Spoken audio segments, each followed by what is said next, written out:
la discrimination positive, on l'a faite, tu sais, à Sciences Po. Oui. On est allé chercher en ZEP des bons élèves de terminale et il paraît que ça marche assez bien ce système. C'est peut-être choquant sur le plan alors républicain parce qu'en effet il y a des gens qui vont entrer dans une école sans passer le même concours que les fils de bourgeois on va dire. Bon, mais il paraît que en fait ça fonctionne bien. Mais le risque c'est pas celui-là, c'est que si on fait des passerelles de ce type, si on va chercher les bons élèves partout où il y en a, pour eux tant mieux. Mais moi la question que je me pose c'est que vont devenir les autres qui sont la majorité qui sont plus médiocres sur le plan des études ou qui ont des aptitudes différentes et à qui on impose toujours le même système scolaire mais au rabais.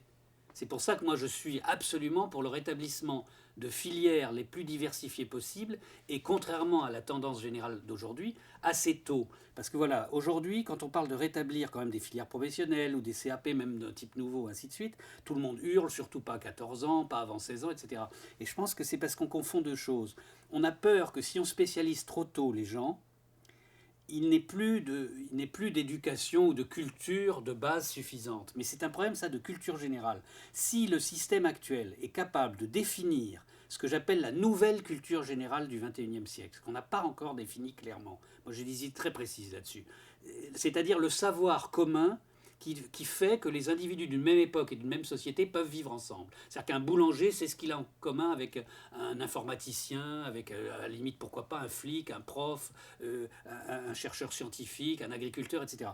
Tant qu'on n'a pas défini cette culture générale commune, on ne peut pas rétablir des filières différentes parce qu'à ce moment-là, ça va vers une atomisation. C'est la tour de Babel. On a peur que dans chaque filière, on s'enferme dans une sorte de spécialité, qu'on n'ait plus de lien avec le reste. Mais si on commence par redéfinir clairement le savoir de base que tout petit citoyen de cette société doit avoir à son époque en commun avec les autres. À ce moment-là, rien ne s'oppose à ce que certains poussent cette culture, l'approfondissent plus que d'autres d'abord. Là, c'est des questions de degré d'approfondissement. Par exemple, que tout le monde ait quelques notions historiques en commun, mais certains le font plus en détail. Bon. Et rien ne s'oppose non plus à ce qu'à ce moment-là, des gens prennent une filière, par exemple, je sais pas, plus professionnelle ou plus technique plus tôt, parce qu'ils auront en commun cette culture générale. Et je vais citer un exemple auquel j'ai réfléchi après une conférence que j'ai fait à Gennevilliers, une conférence sur l'art brut, comme j'en fais souvent, à des institutrices. Alors maintenant, je sais qu'il faut dire professeur des écoles. Il y aurait beaucoup à dire aussi sur la façon dont le système ne change pas, sauf par les noms. Ça, il y aurait beaucoup à dire. Hein. Le système ne s'améliore pas, même devient de plus en plus catastrophique, mais en revanche, on change tous les noms croyant avoir changé les choses. Hein. Bon, instituteur, institutrice, c'est pas infamant, mais bon, bref. Alors, je faisais cette conférence, puis il y avait une jeune femme maghrébine qui, manifestement très vive, très intéressée, adorant son métier, ça se voyait qu'elle était habitée, cette fille, et elle était très souriante, très gentille. J'ai parlé longuement avec elle, et elle m'a parlé de ses classes. Elle enseignait en CM2. Et elle me disait ce que je trouve absolument terrible quand je vois le stress du gosse de primaire qui arrive au seuil du collège, quoi, c'est que pour beaucoup de petits garçons, par exemple maghrébins, qui sont très turbulents, qui ont du mal, c'est vrai, à se plier comme ça à la discipline scolaire, rester assis 7 heures par jour, je sais pas quoi, au même endroit, écrire tout le temps et tout. Bon, il dit au contraire, certains de ces gosses sont extraordinairement habiles sur le plan physique, sont très bons en sport, ils excellent même dans certaines branches et tout. Et il dit, ils sont confrontés à la fin du primaire, d'un seul coup, il n'y a plus que deux choix devant eux. Il y a la grande porte du collège unique, où ils seront mêlés à n'importe qui, c'est-à-dire virtuellement, ils seront avec le fils de docteur, le fils d'avocat, etc. Ou alors, et ça c'est tout le monde, pêle-mêle, ou alors la section dépotoir, plus ou moins, évidemment on dit que ce n'est pas le cas, mais comme il y en a toujours eu, aujourd'hui c'est les SECPA qui scolarisent dans une espèce de...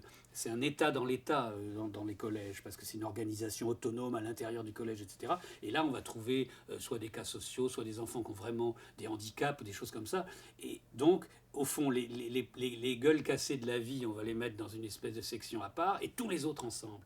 Et alors je lui disais, mais si ces gosses donc, sont terrorisés de n'avoir que ce choix à double entrée, hein, soit le grand collège unique, soit la section dépotoir, je lui dis, mais qu'est-ce que tu préconiserais? Par exemple, si tu étais ministre de l'Éducation nationale, quelles mesures tu prendrais? Elle me répond avec un grand sourire, elle dit, je commencerais par créer en sixième une section sport-études, parce que je me dis que tous ces gosses déjà que je vois là ici seraient tellement contents de faire vraiment du sport et qu'on valorise ça, qu'après ils reprendraient goût à l'autre aspect des études avec une dominante sportive. Alors moi je lui dis, bah, si tu fais ça, moi j'ajouterais aussi une section artistique par exemple, pour tous les gosses qui sont un peu musiciens, un peu danseurs, un peu dessinateurs, photographes, qui aiment le cinéma, même s'ils ne sont pas nombreux, déjà ceux-là verraient qu'on valorise la création plastique par exemple, ou ou artistique, et que bien entendu il y a aussi un enseignement général, mais qu'il y a une dominante. Et il faudrait créer comme ça toutes sortes de dominantes, parce qu'il y a des gosses qui ont le génie du bricolage, et c'est évident qu'ils aimeraient mieux être assez vite sur un établi, ce qui ne les empêcherait pas d'avoir aussi des cours généraux, ainsi de suite. Autrement dit, redéfinir des filières.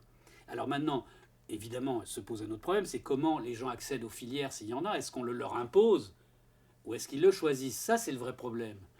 Évidemment, moi, je suis libertaire, un peu de tempérament. Je considère que c'est l'individu qui doit se trouver et que le prof est là comme Socrate, la maïotique, l'accouchement, à l'accoucher de lui-même, c'est-à-dire à l'aider à écouter sa vraie voix à lui, pas celle de son milieu et pas celle de ses parents, la sienne. Qu'est-ce qui est vraiment bon pour lui? Et ça, c'est pas toujours facile de savoir ce qu'on veut vraiment faire. On sait d'abord ce qu'on veut pas faire et des choses comme ça. Mais si on rétablissait donc des filières et qu'on n'avait pas peur de les rétablir tout en enseignant une culture générale commune à toutes les filières, à ce moment-là, on sortirait de ce système de massification qui ne marche pas, de massification égalitaire qui ne marche pas.